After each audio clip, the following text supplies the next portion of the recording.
Class 10 grammar. पिछले दिनों हम लोगों ने डिटर्मिनर्स के बारे में पढ़ा था और उसमें definite and indefinite determiners, the articles, indefinite determiners a and an, जो वन के शॉर्ट फॉर्म है, और द THED जो दैट का THAT दैट का शॉर्ट फॉर्म है, कहाँ इनके प्रयोग किए जाते हैं इसके बारे में पढ़ा था। अब हम कुछ और डिटर्मिनर्स को देख रहे हैं जो अदर पार्ट्स ऑफ स्पीच के होकर भी दे वर्क लाइक डिटर्मिनर्स, जो डिटर्मिनर्स की तरह काम करते हैं। देखो दूसरे पार्ट्स ऑफ स्पीच के भी हैं, जैसे प्रोनाउन के हैं, एडजेक्टिव के हैं, तो वे भी डिटर्मिनर्स के रूप में काम करते हैं। तो कहाँ भी डिटर्मिनर्स के रूप में, where they act as a determiner, we will study about them, and after articles we will read about the demonstrative which work as determiners. They are this, that, these, those. Now you see, a dog is a faithful animal. A indefinite article used as determiner. An animal, a faithful. A is for faithful. If there is only animal, अगर केवल animal होता तो वहाँ N का प्रयोग होता, लेकिन इसके पहले an adjective has been used, therefore before, as it begins with F consonant, therefore A is used. A dog is a faithful animal. The rich should help the poor. The rich as a class, therefore being adjective, the has been used before it. If a noun represent any class, a special class, then the adjective D is used before. D is used before it. The lion, a class of animal, is a wild animal. Therefore, the is used. Now we should see the demonstratives. That book contains beautiful stories. वह किताब, it demonstrates the book and specifies the book. यह किसी किताब को निर्धारित कर देती है जो कहानी की, इसलिए इसने निर्धारित किया बुक को, निश्चित किया बुक को, इसलिए इसके पहले दिस का प्रयोग किया, and this has become the determiner, and this is a book, this is pronoun demonstrative, here it is demonstrative determiner. That house is mister Guptas. Gupta का यह घर निश्चित है, इसको निर्धारित किया दैट ने, इसलिए that is a determiner and it indicates towards the house of Gupta, और ये संकेत करता है गुप्ता के घर की ओर, इसलिए डिमॉन्स्ट्रेटिव. डिमॉन्स्ट्रेट जो दिखाता हो, प्रदर्शित करता हो, संकेत करता हो, वो डिमॉन्स्ट्रेटिव है, ये घर की ओर संकेत करता है. This and that take singular nouns and singular verbs after them. अब दिस और दैट ये जो दोनों डिमॉन्स्ट्रेटिव हैं, ये सिंगुलर हैं. इसका प्लूरल दीज एंड दोज हो जाता है। तो ये चूंकि सिंगुलर है इसलिए इनके पहले सिंगुलर नाउन होगा, इनके बाद सिंगुलर नाउन का प्रयोग होगा। और सिंगुलर नाउन या सिंगुलर सब्जेक्ट जब होगा तो उसकी वर्ब सिंगुलर होगी। इसलिए दिस बुक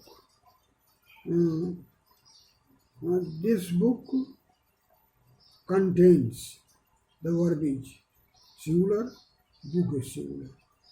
तो this and that singular noun and singular verbs after them. These and those, they are the plurals of this and that. They take plural nouns and plural verbs. These trees were planted by him. These trees are plural, where verb is plural. These के साथ बहुवचन noun प्रयोग हुआ और बहुवचन की क्रिया का प्रयोग हुआ।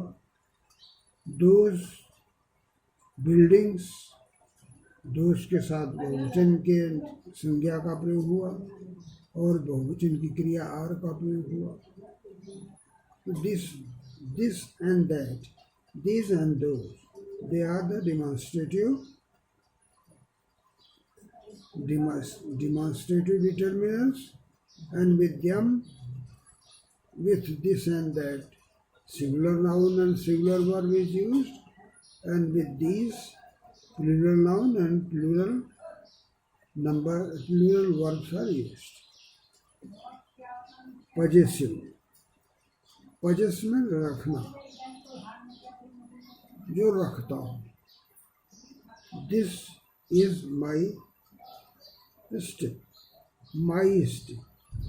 स्टिक को रखने वाला कौन है? माई। तो माई जो है स्टिक की वो डिमॉन्स्ट्रेट करता है।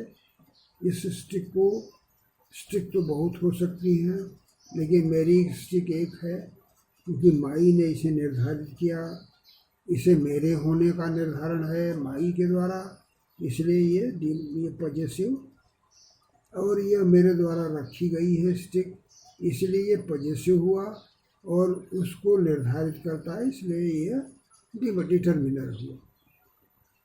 Late me see your notebook. Notebooks में भी so many, but there is a definite notebook and it has been determined by your, therefore it is determiner, and as you have it, therefore it is possessive. आप इसे रखते हैं, आप इसके रखने वाले हैं, इसलिए ये पॉजेसिव हुआ और उस नोटबुक को निर्धारित करता है, इसलिए डिटर्मिनर हुआ। तो ये पॉजेसिव डिटर्मिनर है। Its colour is black, its colour is black. रंग तो अनेक हो सकते हैं, निर्धारित किया गया। इट्स से कलर तो अनेक हो सकते हैं, लेकिन ये निर्धारित है इट्स से, इसलिए डिटर्मिनर है। और ये रखने के लिए है, ये पजेस करता है बुक को, इसलिए पजेसिव है। She forget her house on the, she forget her purse on her table. Purse noun है, पर्स को निर्धारित करने वाला शब्द हर है, और चूंकि इसको रखता है इसलिए ये पॉजेसिव डिटर्मिनर का काम कर रहा है।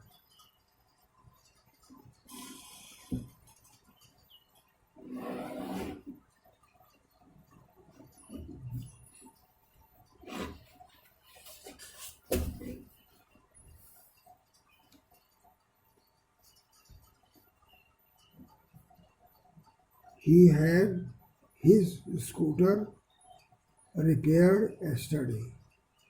His स्कूटर नाउन है, इसके पहले डिटर्मिनर का प्रयोग हुआ।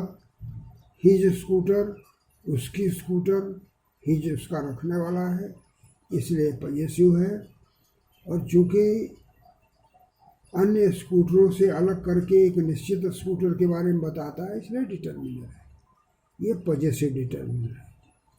The student gave a list of their demands.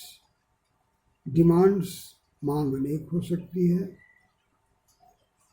लेकिन ये उनकी है, उनके द्वारा रखी गई है, इसलिए ये पॉजेसिव है और उन मांग को उनका निर्धारण करता है, इसलिए पॉजेसिव डिटर्मिनर।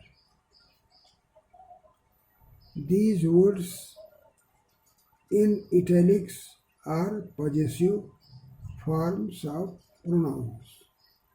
ये मैंने बताया कि दूसरे भी पार्ट्स ऑफ स्पीच होते हैं, ये प्रोनाउंस होते हैं, लेकिन चूंकि यहाँ यह नाउन को निर्धारित करते हैं, इसलिए इनका प्रयोग एज डिटर्मिनर किया गया है। They can be used before both singular and plural. इनका प्रयोग सिंगुलर और प्लूरल दोनों के साथ किया जाता है। His, her, their, their, theirs। इनका प्रयोग जैसे दिस दैट का प्रयोग केवल सिंगुलर के साथ होता है, दीज दोज का प्रयोग प्लूरल के साथ होता है, लेकिन इनका प्रयोग हिज का प्रयोग, देयर का प्रयोग, इट का प्रयोग, इन सब का सिंगुलर और प्लूरल दोनों के साथ हो सकता है। They can be used before uncountable noun also. इनका प्रयोग अनकाउंटेबल नाउन के पहले किया जा सकता है, जैसे ए एन और डी का प्रयोग काउंटेबल के पहले नहीं होगा, लेकिन ये these determinants can be used before the uncountable nouns also. And the examples are my book, my books, singular के साथ, प्लूरल के साथ। my milk, my courageous, मेरे साहस, मेरा दूध। यह क्वांटिटिव के साथ भी प्रयोग हो सकता है, नॉन काउंटेबल के साथ भी प्रयोग हो सकता है। Milk, my non countable courage, my honour non countable, your pen countable, your pens singular countable, plural countable, your honey non countable, your honesty abstract non countable. इनके साथ भी प्रयोग इनका माने काउंटेबल नॉन काउंटेबल के साथ, एब्स्ट्रैक्ट नाउन के साथ, या इनका प्रयोग सिंगुलर और प्लूरल सबके साथ किया जा सकता है। इनडेफिनिट प्रोनाउन, कुछ ऐसे प्रोनाउंस हैं जो इनडेफिनिट हैं और उनका प्रयोग भी एज डिटर्मिनर किया जा सकता है नाउन के पहले, जैसे some, any. Some is generally used in affirmative sentences. दो हैं सम, कुछ दोनों के अर्थ कुछ ही होते हैं, लेकिन सम का प्रयोग अफर्मेटिव स्वीकारात्मक शब्दों में, स्वीकारात्मक वाक्यों में किया जाता है। एनी का प्रयोग क्वेश्चन या नेगेटिव में किया जाता है, इंट्रोगेटिव और नेगेटिव में किया जाता है। Any is rarely used in affirmative sentences. Any जो इंडेफिनिट प्रोनाउन है, इसका प्रयोग कहीं कहीं दुर्लभ, कम प्रयोग किया जाता है अफर्मेटिव सेंटेंस में। किया जा सकता है, लेकिन कहीं कहीं, हर जगह नहीं होगा। देखिए, एक उदाहरण देखिए, I have invited some friends to the party. Sentence positive है, अफर्मेटिव सेंटेंस है। मैंने कुछ मित्रों को पार्टी में आमंत्रित किया। मित्रों के पहले कुछ मित्र तो मैंने हो सकते हैं, कई हो सकते हैं, निर्धारित किए गए सम के द्वारा। सम डिटर्मिनर हो गया। अब ये इनडिफिनिट है, कितने, 1 2 4 6 10, कुछ निश्चित नहीं है, कुछ है नहीं। Therefore it is indefinite pronoun and used as determiner. Some books are missing from library. कुछ किताबें लाइब्रेरी से गायब है। तो some is used before books, the noun. It is indefinite, and as it determines the books, therefore it is determiner and indefinite determiner. Have you any books on Western music? आपके पास कुछ किताबें हैं western music में। Any has been used as determiner, but the sentence is interrogative. It is not affirmative sentence, therefore any is used here. Sorry, we have any books on music. Sorry, we have any books on music. This is negative, but it shows the positivity in the sentence. Therefore, any is used, but it is rare. And no, it is negative. I haven't. मैं नहीं रखता हूँ, मेरे पास music की अधिक किताबें नहीं है। नेगेटिव सेंटेंस है, इसलिए इसके पहले एनी का प्रयोग किया गया। एनी बुक्स, नेगेटिव में एनी का प्रयोग होगा और अफर्मेटिव सेंटेंस में सम का प्रयोग होगा, उसी कुछ के लिए। Is there any milk in the jug? Sentence interrogative है, मिल्क के प्रयोग पहले एनी का प्रयोग किया गया। There is not any milk, sentence negative है, नाउन के पहले एनी डिटर्मिनर का प्रयोग किया गया और चूंकि उसकी मात्रा निश्चित नहीं है इसलिए इनडेफिनिट है। I have bread but I have not any biscuits. मेरे पास ब्रेड है लेकिन मेरे पास कोई बिस्कुट नहीं है। तो बिस्किट्स को डेफिनेट कर रहा है, डिटरमिन कर रहा है any, but it is not definite, indefinite, and the sentence is negative. Therefore with biscuits any has been used. Any का प्रयोग इसमें किया गया। When some is used with countable noun in plural, it means an unknown or indefinite number. Some का प्रयोग यदि मात्रा या नंबर के पहले किया जाता है तो उसका अर्थ इनडेफिनिट होता है, अनिश्चित होता है। सम मिल्क, सम बॉयज अगर है, अगर 5 बॉयज है तो that is definite, and some boys में 10 भी हो सकते हैं, 2 भी हो सकते हैं, देयरफॉर दे आर इनडेफिनिट। तो some boys were hurt in the bus accident. बस एक्सीडेंट में कुछ बच्चे घायल हुए। कितने बच्चे घायल हुए? It is not definite, but this is countable noun. Countable के साथ प्रयोग किया गया। Boys, this is plural, therefore it is countable. और इसके पहले सम का प्रयोग हुआ जो डिटर्मिनर है, लेकिन ये इनडेफिनिट है। कितने बच्चे हैं निश्चित नहीं। Some persons always speak ill of others. कुछ लोग जो हैं जो दूसरे की बुराई ही करते हैं। पर्सन्स काउंटेबल नाउन है, प्लूरल नंबर में है, इसके पहले सम का प्रयोग किया गया। यह इनडेफिनिट डिटर्मिनर है, लेकिन संख्या निश्चित नहीं, इसलिए इनका यूज किया जा सकता है।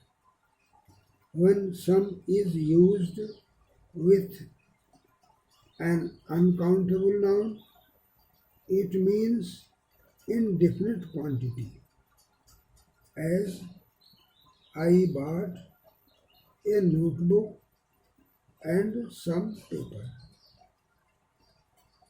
अगर मात्रा के लिए प्रयोग किया जाता है, यहाँ तो संख्या के लिए है, काउंटेबल नाउन के पहले है, और यहाँ क्वांटिटी के लिए है, मात्रा के लिए है।